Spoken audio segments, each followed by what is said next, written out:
अस्सलाम वालेकुम क्लास 3। उम्मीद है सब बच्चे खैरियत से होंगे। प्यारे बच्चों, हम अपना चैप्टर पढ़ रहे थे नमाज, जिसमें हमने नमाज़ों के औकात पढ़ लिए थे, मुकम्मल हो गया था। आज हम नमाज के आदाब पढ़ने जा रहे हैं, तो आइए हम इसकी रीडिंग स्टार्ट करते हैं। नमाज के आदाब और कुरान मजीद के आदाब जो आपने पिछले चैप्टर में पढ़े तकरीबन मिलते जुलते ही हैं। चंद एक बातें हैं जिनका ख्याल रखना ज़रूरी है, तो आइए हम इसकी रीडिंग स्टार्ट करते हैं। नमाज के आदाब, आदाब जो है वो अदब की जमा है। नमाज में हम अल्लाह ताला से मुखातिब होते हैं, लिहाजा हमें नहायत अदब और एहतराम के साथ नमाज अदा करनी चाहिए। मुखातिब का मतलब है हम कलाम होना। अब नमाज जब हम पढ़ते हैं तो हम अल्लाह ताला से हम कलाम होते हैं, तो इसलिए हमें नमाज में अदब व एहतराम का मुज़ाहिरा करना चाहिए और नमाज अदब व एहतराम के साथ पढ़नी चाहिए। नमाज अदा करने के लिए बदन और कपड़ों का पाक होना ज़रूरी है। लफ्ज़ बदन का मतलब है जिस्म और कपड़ों यानी लिबास। तो नमाज की अदायगी से पहले आप ये देख लें कि आपका जिस्म और आपके कपड़े पाक साफ़ होने चाहिए। नमाज की जगह भी पाक होनी चाहिए। जिस जगह पर आप नमाज की अदायगी कर रहे हैं, आप नमाज अदा कर रहे हैं, वो जगह भी साफ़ सुथरी होनी चाहिए। नमाज जमात के साथ अदा करने का सवाब ज़्यादा है। मर्द हज़रात जो कि मस्जिद में नमाज अदा करते हैं, तो इसलिए वो मस्जिद में जब नमाज अदा करेंगे जमात के साथ तो उसका सवाब ज़्यादा है। मस्जिद में ही नमाज अदा करनी चाहिए मर्दों को। औरतें जो कि घर में नमाज़ पढ़ती हैं, इसलिए वो घर में ही अदा करेंगी, उनकी तो जमात नहीं होती, तो इसलिए मर्दों को चाहिए कि वो बाजमात नमाज अपनी मस्जिद में ही अदा करें। नमाज से पहले वज़ू करना लाजमी है। वज़ू के बग़ैर नमाज नहीं होती। बिल्कुल सही है जी, नमाज जो है वो वज़ू के बग़ैर कबूल नहीं होती। वज़ू लाजिम करार दिया गया है, तो नमाज से पहले वज़ू करना ज़रूरी है।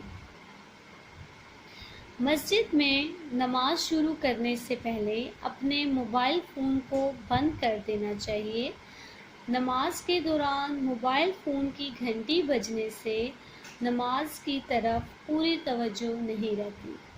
ये भी एक पॉइंट है कि नमाज जब आप लोग मस्जिद में मर्द हज़रात दाखिल होते हैं तो उन्हें चाहिए कि वो अपना मोबाइल फ़ोन ऑफ़ कर दें, बंद कर दें, क्योंकि हो सकता है नमाज के दौरान किसी की फ़ोन आ जाए।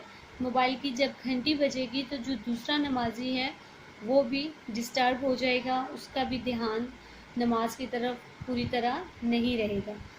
तो आप भी जिसका मोबाइल है वो भी डिस्टर्ब हो जाएगा, तो इसलिए मोबाइल फ़ोन की घंटी को बंद कर देना चाहिए ताकि आप भी सुकून से नमाज़ पढ़ सकें और बाकी नमाजी भी डिस्टर्ब ना हो। नमाज अदा करने के दौरान ध्यान अल्लाह ताला की तरफ होना चाहिए। जब आप नमाज़ पढ़ रहे हैं तो आपका ध्यान पूरी तरह अल्लाह ताला की तरफ होना चाहिए कि आप अल्लाह ताला से हम कलाम हैं, अल्लाह ताला से मुखातिब हैं। अल्लाह ताला आपकी नमाज़ देख रहा है, आपकी नमाज़ सुन रहा है, तो आपका ध्यान पूरा अल्लाह ताला की तरफ होना चाहिए।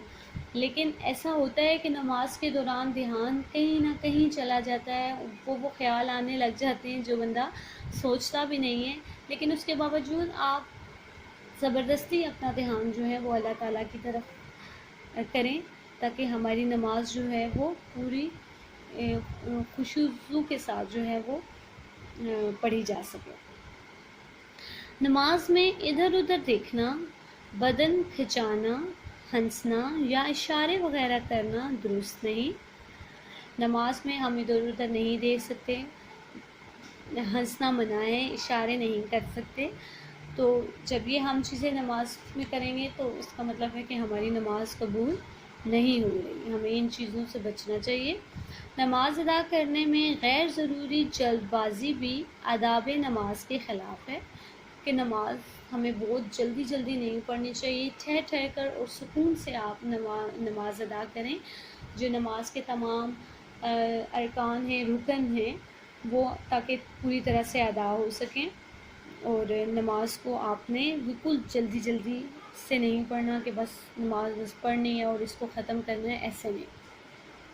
پورے خشوع کے ساتھ آپ نے نماز ادا کرنی ہے۔ نماز عاجزی، انکساری اور سکون کے ساتھ پڑھنی چاہیے۔ بالکل صحیح جی، ہمیں نماز جو ہے وہ عاجزی، انکساری اور سکون کے ساتھ ہی پڑھنی چاہیے۔